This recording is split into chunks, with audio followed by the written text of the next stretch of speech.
Hi viewers, welcome to my channel. இன்னைக்கு நம்ம ரொம்ப டேஸ்டியான எல்லாரோட favourite at the same time ஹெல்தியான ஒரு வெஜிடபிள் சாண்ட்விச் பார்க்க போகிறோம். இது எப்படி ஹெல்தினா நம்ம வந்து இதில் ஒன்று வந்து வீட் பிரெட் யூஸ் பண்ண போகிறோம். இன்னொன்று வந்து இன்ஸ்டெட் ஆஃப் அந்த பொட்டேட்டோ நம்ம யூஸ் பண்ணுறோம் இல்லையா உருளைக்கிழங்கு பைண்டிங்க்கா, அதுக்கு பதிலாக வந்து நம்ம கருப்பு கொத்துக்கடலை யூஸ் பண்ண போகிறோம். இப்போ வந்து இதை எப்படி பண்ணுறதுங்கிற பார்க்கலாம். இதுக்கு நான் வந்து 2 வெங்காயம் மீடியம் சைஸ் வெங்காயம் 2 எடுத்து வச்சுட்டுருக்கேன், பொடியாக நறுக்கி வச்சுட்டுருக்கேன். அதுக்கப்புறம் 2 கேப்சிகம் பொடியாக நறுக்கி வச்சுட்டுருக்கேன், ஒரு கேரட்டை பொடியாக நறுக்கி வச்சுருக்கேன், இஞ்சி பூண்டு பேஸ்ட் எடுத்து வச்சுட்டுருக்கேன். அதுக்கப்புறம் இந்த கொத்துக்கடலையை வந்து 8 hours ஊற வச்சுட்டோம். அதுக்கப்புறம் வந்து அதை இப்போ ஊறினோன்னா அதை எடுத்து வந்து வேக வச்சுருக்கேன். நான் ஆசச் வேக வச்சதை தான் அரைச்சிருக்கேன். அப்போ வந்து உங்களுக்கு அந்த பச்சை வாசனையெல்லாம் வராது. அதை வந்து மிக்சியில் போட்டு கிட்டத்தட்ட 1/2 கப்பு 100 கிராம் அளவு உள்ளதை வந்து நான் வந்து மிக்சியில் அரைச்சி வச்சுட்டுருக்கேன். 8 மணி நேரம் ஊற வைக்கணும். அதுக்கப்புறம் அதை வேக வைக்கணும். வேக வச்ச கொத்துக்கடலை வந்து 1/2 கப் எடுத்துட்டுருக்கேன். கருப்பு கொத்துக்கடலை, நீங்கள் வெள்ளை கொத்துக்கடலையும் போடலாம். பொதுவாக வந்து diabetes and weight loss follow பண்ணுறவங்களுக்குலாம் வந்து எனர்ஜி அண்ட் இது கொடுக்கறதுக்கு கருப்பு கொத்துக்கடலை பெட்டர் கம்பேரிட்டிவ்லி. அதுக்காக நான் கருப்பு கொத்துக்கடலை யூஸ் பண்ணிருக்கேன். உங்களுக்கு வேணுன்னா நீங்கள் வெள்ளை வந்து யூஸ் பண்ணிக்கலாம். இப்போ வந்து நம்ம ஒரு கடாய் வச்சுட்டுருக்கேன். அதில் ரொம்ப குறைச்ச ஆயில் விட்டுருக்கேன், 1 ஸ்பூன் தான் விட்டுருக்கேன்னா. இது வந்து போத் டயபெட்டிஸ் இருக்கிறவா அண்ட் தென் வெயிட் லாஸ்க்கு ஃபாலோ பண்ணுறவா அவள் வந்து இதை பண்ணி பார்க்கலாம். இப்போ வந்து கட் பண்ண 2 மீடியம் சைஸ் வெங்காயத்தை வந்து இதில் போட்டுட்டேன் வதக்கிறதுக்கு. 2 மீடியம் சைஸ் தக்காளியை வந்து மிக்சரில் போட்டு பிளெண்ட் பண்ணி வச்சுட்டுருக்கேன். அதுக்கப்புறம் வந்து இதில் வந்து நான் கார்ன் யூஸ் பண்ணியிருக்கேன். கார்ன் இருக்கு இல்லையா, அது 1 கப் எடுத்துட்டுருக்கேன். கிட்டத்தட்ட ஆல்மோஸ்ட் இது 150 to 200 கிராம்ஸ் வருது. இதை வந்து நான் வேக வச்சு பேருக்கு துளியோடு உப்பு போட்டு வதக்கி வேக விட்டு எடுத்து வச்சுருக்கேன். இப்போ வந்து வெங்காயம் வந்து கொஞ்சம் வதங்கட்டும். இப்போ இஞ்சி பூண்டு பேஸ்ட், வெங்காயம் 2-3 நிமிஷம் வதக்கணுன்னா இஞ்சி பூண்டு பேஸ்ட் வந்து கிட்டத்தட்ட 1 to 1.5 டேபிள் ஸ்பூன் போட்டுருக்கேன். உங்கள்கிட்ட அப்படி இது இல்லைன்னா இஞ்சி பூண்டு பேஸ்ட் இல்லைன்னா 1 இன்ச்சு இஞ்சி, அப்புறம் வந்து பூண்டு வந்து ஒரு 8-10 பல், இதை வந்து நல்லா துருவி இல்லை மிக்சியில் இது பண்ணி வச்சுக்கலாம். வந்து இன்னும் ஒரு 2 நிமிஷம் வதங்கட்டும். அதுக்கப்புறம் 1 by 1 நம்ம வெஜிடபிள்ஸ்லாம் ஆட் பண்ணலாம்.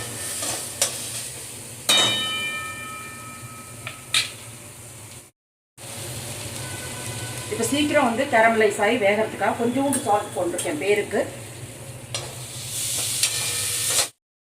இப்போ 2 மீடியம் சைஸ் தக்காளி மிக்சியில் பிளெண்ட் பண்ணி வச்சது, இல்லை நீங்கள் பீசஸாக கட் பண்ணியும் போடலாம். இது வந்து உங்களுக்கு சீக்கிரமாக வந்து ஆகிடும், அதுக்காக நான் பிளெண்ட் பண்ணி வச்சுருக்கேன். இதுவும் வந்து கொஞ்சம் கொதிக்கட்டும். நல்லா நம்ம உப்பு ஆல்ரெடி ஆட் பண்ணிருக்கோம், அதனால சீக்கிரமாக வந்து இது வெந்து வந்துடும், பச்சை வாசனை போகும். இதோடைய வெங்காயமும் துளி இருக்கிறதும் வெந்து வந்துடும்.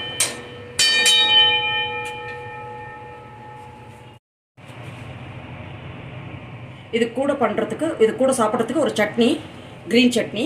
இதுக்கு வந்து நான் இப்போ இது நம்மளோட கொத்தமல்லியை வந்து தண்டோடு எடுத்துட்டுருக்கேன். மெல்லிசாக இருக்கிற தண்டோட கட் பண்ணி எடுத்துட்டுருக்கேன். நல்லா வாஷ் பண்ணி நல்ல ஒரு கட்டு, அந்த 200 கிராம் கப்பில் சொன்னால் 1 கப்பு 1.5 கப்பு இருக்கும். இதுக்கு வந்து ஒரு 1/2 இன்ச்சு இஞ்சி, 1/2 to 1/4 இன்ச்சு இஞ்சியை வந்து பொடியாக நறுக்கி வச்சுட்டுருக்கேன். 2 பச்சை மிளகா, கொஞ்சோண்டு சால்ட்டு, ஒரு 2 டேபிள் ஸ்பூன் வந்து பொட்டுக்கடலை. உங்கள்கிட்ட பொட்டுக்கடலை இல்லைன்னா நீங்கள் அதுக்கு பதிலாக வந்து வேர்க்கடலையும் போட்டுக்கலாம். இது எல்லாத்தையும் நான் மிக்சியில் போட்டு ஃபைன் பேஸ்ட்டாக அரைச்சி வந்துடுறேன். இப்போ ஓரளவு வதங்கிடுத்து. இப்போ வந்து கேப்சிகம் போட்டிருக்கேன், மீடியம் சைஸில் 2 எடுத்துட்டுருக்கேன், கேரட் 1. இதை நல்லா வதக்கிப்போம். நமக்கு வந்து இந்த கார்ன் வந்து நமக்கு ஆல்ரெடி வெந்தது தான், அதனால் அது அப்புறமா ஆட் பண்ணிக்கலாம். இதை இப்போ நீங்கள் மூடி வச்சு கூட வதக்கலாம். இந்த கேரட் கேப்சிகம் இதெல்லாம் வந்து ஓரளவு வந்து கஞ்சியாக இருந்தாலும் பரவாயில்ல, அதாவது ரொம்ப வேகணுங்கிறது இல்லை. அதனால் 90% அந்த மாதிரி இருந்தால் போதும். 90-95% அது வந்து உங்களுக்கு அதெல்லாம் அந்த மாதிரிலாம் சாப்பிட்டா உங்களுக்கு நல்லது பொதுவாக. இதை வந்து நல்லா வதங்கட்டும். அதுக்கப்புறமா நம்ம வந்து மசாலாலாம் ஆட் பண்ணலாம். இப்போ வந்து நம்மளோட க்ரீன் சட்னி வந்து ரெடி ஆகிடுது. அதை நான் பவுலில் மாற்றிக்கிறேன்.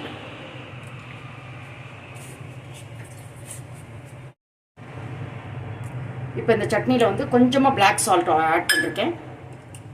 முன்னாடியே நம்ம சால்ட் போட்டிருக்கோம், ஜஸ்ட் அந்த ஃப்ளேவர் அண்ட் இதுக்காக போட்டிருக்கேன். நல்லாயிருக்கும் ரொம்ப அதுக்காக. அண்ட் ஹாஃப் லெமன் கட் பண்ணி ஒரு போர்ஷன் மட்டும், ஒரு மூடி மட்டும் இதில் வந்து புழிஞ்சிருக்கேன். இது வந்து ப்ரிசர்வேட்டிவும் ஆட் பண்ணோம் உங்களுக்கு. அதுக்கப்புறம் வந்து இதோட வந்து டேஸ்ட்டும் வந்து நல்லாயிருக்கும். இது இப்போ வந்து நம்ம க்ரீன் சட்னி ரெடி ஆகிடுது. இதை நம்ம ஒரு பக்கம் எடுத்து வச்சுருவோம். இன்னும் கொஞ்சம் வேகணும். இன்னும் ஒரு 2-3 மினிட்ஸ் வேகணும். கொஞ்சமாக மஞ்சள் பொடி போட்டுருக்கேன், அதுக்குள்ள மசாலாலாம் ஆட் பண்ணிடலான்னு. அதுக்கப்புறம் வந்து நீங்கள் வேணுன்னா உங்களுக்கு க்ரீன் சில்லி வந்து கட் பண்ணி போட்டுக்கலாம். ரெட் சில்லி பவுடர் போட்டிருக்கேன், ஒரு 3/4 டீஸ்பூன். உங்கள் உரப்புக்கு ஏற்ற மாதிரி நீங்கள் போட்டுக்கோங்க. தனியா பவுடர் 1 ஸ்பூன் போட்டிருக்கேன். தனியாவில் நிறைய ஃபைபர் இருக்குது, அதெல்லாம் ரொம்ப நல்லது டயபெட்டிக் பேஷண்ட்ஸ்லாம். அண்ட் இதில் எண்ணெய் ரொம்ப குறைச்சி தான் இன்றைக்கி விட்டுருக்கேன். இன்னும் ஒரு 2-3 நிமிஷம் வதங்கட்டும். அதுக்கப்புறம் நம்ம வந்து கார்னையும் இதையும் ஆட் பண்ணிடலாம், நம்ம கொத்துக்கடலையோட பவுடரும். இப்போ வெந்திருத்து கொஞ்சம் க்ரன்ச்சியாக இருக்குது, கொஞ்சம் குறைச்சலாக வெந்திருக்கு. இப்போ வந்து சால்ட் முன்னாடி நம்ம ரொம்ப பேருக்கு தான் போட்டோம். இப்போ வந்து நான் கிட்டத்தட்ட 1 ஸ்பூன் சால்ட் போட்டிருக்கேன். நம்ம எல்லாத்தையும் கலந்த உடனே நீங்கள் ஒரு வந்து அந்த இதை வந்து டேஸ்ட் பண்ணிக்கலாம். இந்த இது மசாலா வந்து நீங்கள் ஃபில்லிங்கை வந்து ஒரு டேஸ்ட் பண்ணிக்கலாம். உப்பு தேவையான ஆட் பண்ணிக்கலாம்.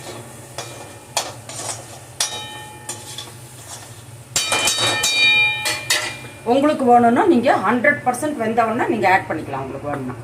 நான் இப்போ வந்து அந்த கொத்துக்கடலை நம்ம பண்ணி வச்சுருந்தோம் இல்லையா, இதில் நான் தண்ணி விடாமல் அரைச்சிருக்கேன். வேணுன்னா நீங்கள் 1-2 டீஸ்பூன் அப்படி தண்ணி விட்டு அரைச்சிக்கலாம். மிக்சியில் அரைக்கும் போது உங்களுக்கு சரியாக அரைப்படாது அப்படி இருந்ததுன்னா 8 மணி நேரம் ஊற வச்சுட்டு அதுக்கப்புறம் வேக வச்சுட்டு தான் இது பண்ணணும். வேக வச்சுட்டு நம்ம பண்ணால் அப்போ வந்து உங்களுக்கு பச்சை வாசனையெல்லாம் வராது. இது வந்து நமக்கு உருளைக்கிழங்கு பதிலாக நமக்கு பைண்டிங் கொடுக்கறதுக்காக நம்ம இதை யூஸ் பண்ணுறோம். இப்போ வந்து நம்மளோட கார்னையும் ஆட் பண்ணிக்கலாம். இந்த குவான்டிட்டிலாம் நீங்கள் வந்து உங்களுக்கு எது ஜாஸ்தி பிடிக்குமோ அதை நீங்கள் வந்து பிடிச்ச வெஜிடபிளை ஜாஸ்தி ஆட் பண்ணிக்கலாம். இதில் நீங்கள் இன்னும் கேபேஜ் ஆட் பண்ணலாம், இது காலிஃப்ளவர் ஆட் பண்ணலாம், ப்ரோக்கலி ஆட் பண்ணலாம், எது வேணால் உங்களோட லைக்கிங் எல்லாமே.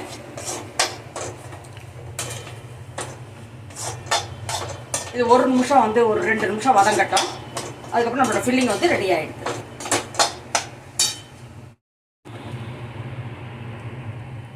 இப்போ இந்த வெஜிடபிளில் வந்து நான் ஆம்ச்சூர் பவுடர் போட்டிருக்கேன், ஒரு 3/4 டீஸ்பூன். இன்கேஸ் உங்கள்கிட்ட ஆம்ச்சூர் பவுடர் இல்லைன்னா நீங்கள் வந்து லெமன் வந்து புழிஞ்சிக்கலாம். லெமன் புழிஞ்சா ஆனால் நீங்கள் எல்லாம் வெஜிடபிள்லாம் பண்ணி முடிச்சுட்டு கேஸை அணைச்சிட்டு அப்புறமா தான் புழியணும், இல்லாட்டி ஒரு கசப்பத்தன்மை வந்துடும் அதில். அதனால இப்போ உங்களுக்கு பார்த்தா தெரியும், நல்ல பைண்டிங் கொடுக்கும். இது நல்ல ஒரு டாப்பில் இருக்கு பாருங்கள். இதில் வந்து நம்ம கொத்தமல்லி எல்லாம் போட்டுட்டோம். எவ்வளோ வேணுனாலும் நீங்கள் ஆட் பண்ணிக்கலாம். கொத்தமல்லி எல்லாம் ரொம்ப நல்லது உடம்புக்கு. இப்போ நம்மளோட ஃபில்லிங் ரெடி ஆகிடுச்சு. இது கொஞ்சம் ஆறட்டும், அதுக்கப்புறம் நம்ம வந்து சாண்ட்விச் பண்ண ஆரம்பிச்சிடலாம். இப்போ வந்து நம்ம ஃபில்லிங் ரெடியாக இருக்குது, கொஞ்சம் ஆறி எடுத்து இப்போ வந்து நம்ம சாண்ட்விச் பண்ண ஆரம்பிக்கலாம். உங்களுக்கு எவ்வளோ வேணுமோ அதுக்கேற்ற மாதிரி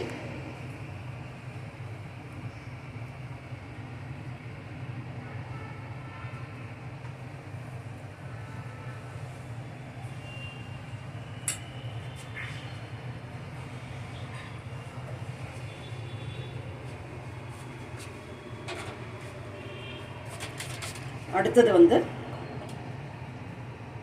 ஒரு பக்கம் வந்து க்ரீன் சட்னி,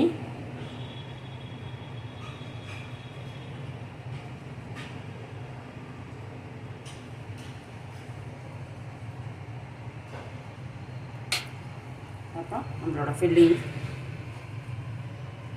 இந்த மாதிரி இதில் பண்ணுறது வந்து நீங்கள் சைடில் வந்து சட்னி கொடுக்க வேண்டாம், இதை மட்டும் அப்படியே டைரெக்டாக கொடுத்தா போதும் சாண்ட்விட்சை.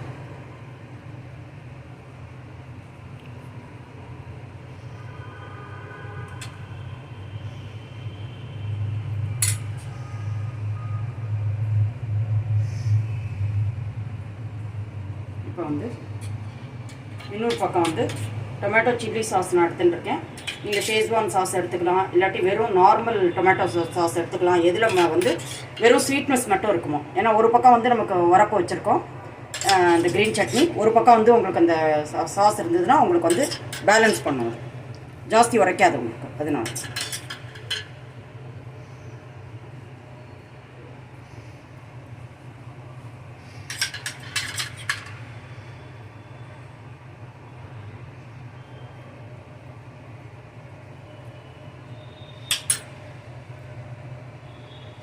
இது ரெண்டாவது டைப்பு.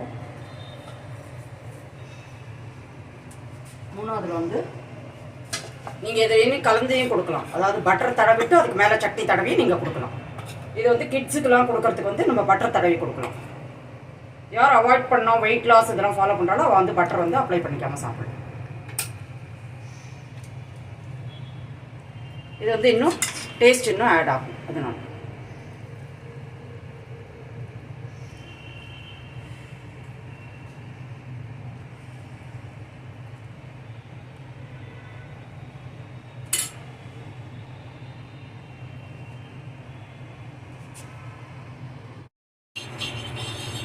இப்போ வந்து நான் எண்ணெய் நெய் 2 கலந்து எடுத்துட்டுருக்கேன். யாருக்கு வந்து நெய் வேண்டாமோ அவள் வந்து எண்ணெயை யூஸ் படுத்தி பண்ணலாம்.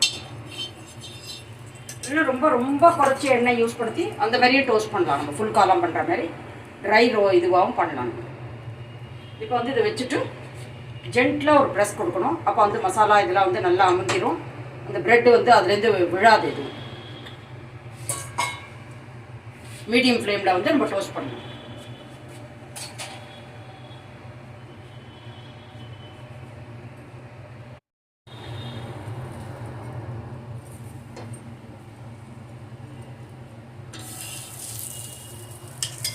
ஃபஸ்ட் இது வந்து ரெடி ஆகிடுது. 3 பண்ணி வச்சோம் இல்லையா, இந்த 3ஐயும் டோஸ்ட் பண்ணி எடுத்துடணும்.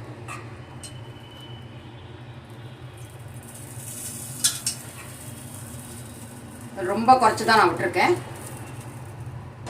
அந்த நெய் எண்ணெயோட இது வந்து கொஞ்சம் ரொம்ப குறைச்சி தான் விட்டுருக்கேன். இதில் நம்ம கிட்ஸுக்கு கொடுக்குறதுனா நம்ம வந்து நிறைய நெய் எண்ணெய் நிறைய விட்டு பண்ணலாம். பெரியவாளுக்குனா அந்த குறைச்சி விட்டு பண்ணலாம்.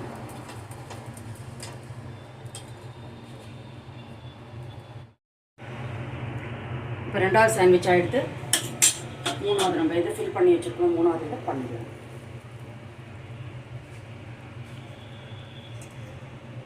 இதில் பேருக்கு தான் விடுறேன். ஃபஸ்ட்டு இதில் மட்டும்தான் கொஞ்சம் விட்டேன். இப்படியும் பண்ண முடியும். உங்களுக்கு ஆயில் கீ இதை அவாய்ட் பண்ணணும்னா இந்த மாதிரி குறைச்சி விட்டும் பண்ண முடியும்.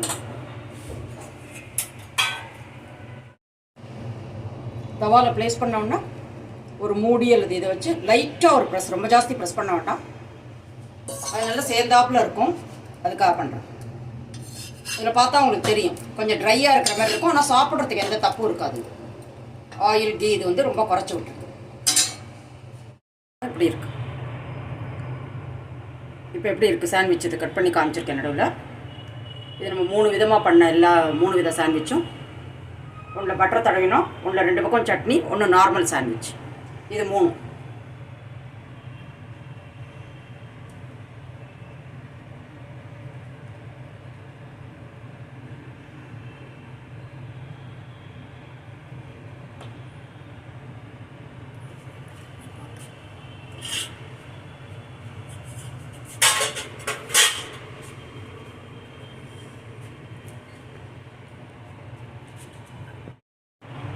இது வந்து நம்ம பில்குல் ரொம்ப குறைச்ச ஆயில் விட்டு பண்ணோம். அதுவும் உங்களுக்கு பாருங்க நல்லா இதுவாகிருக்கும். உங்களுக்கு நல்லா ஃப்ரை ஆகிருக்கு.